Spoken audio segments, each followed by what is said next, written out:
10 দিন পর আজ বিকেল থেকে মোবাইল ইন্টারনেট ও 4G সেবা চালু হয়েছে বলে জানিয়েছেন আইসিটি প্রতিমন্ত্রী জোনায়েদ আহমেদ পলক। তবে দেশের সবচেয়ে বেশি ব্যবহৃত সামাজিক যোগাযোগ মাধ্যম ফেসবুক, ইউটিউব, টিকটক এখনও চালু হচ্ছে না।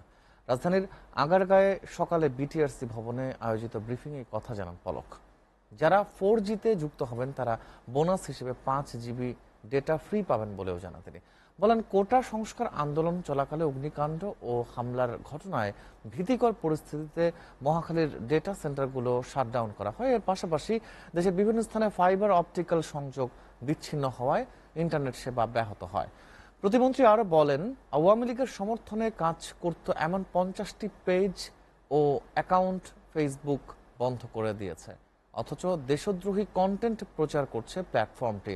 এ বিষয়ে আগামী 31 জুলাই সামাজিক যোগাযোগ মাধ্যমগুলোকে ঢাকায় এসে ব্যাখ্যা দিতে অনুরোধ করা হয়েছে।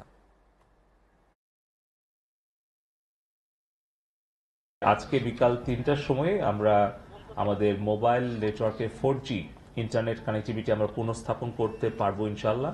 এই ফেসবুকের গুজব, মিথ্যা তথ্য ছড়িয়ে যখন উস্কানি দেওয়া হয়, তার প্রেক্ষিতে কিন্তু তার বেশ কয়েক ঘন্টা পর আরো 5 জনের মৃত্যু হয়। তো দায় কি ফেসবুক এড়াতে পারে? এই সকল উত্তর দেওয়ার জন্য আমরা 31 জুলাই আমরা এই সোশ্যাল মিডিয়া প্ল্যাটফর্মগুলোকে ঢাকায় এসে বিটিআরসিতে তাদেরকে লিখিত এবং মৌখিকভাবে জবাব এবং ব্যাখ্যা দেওয়ার জন্য আমরা অনুরোধ করেছি।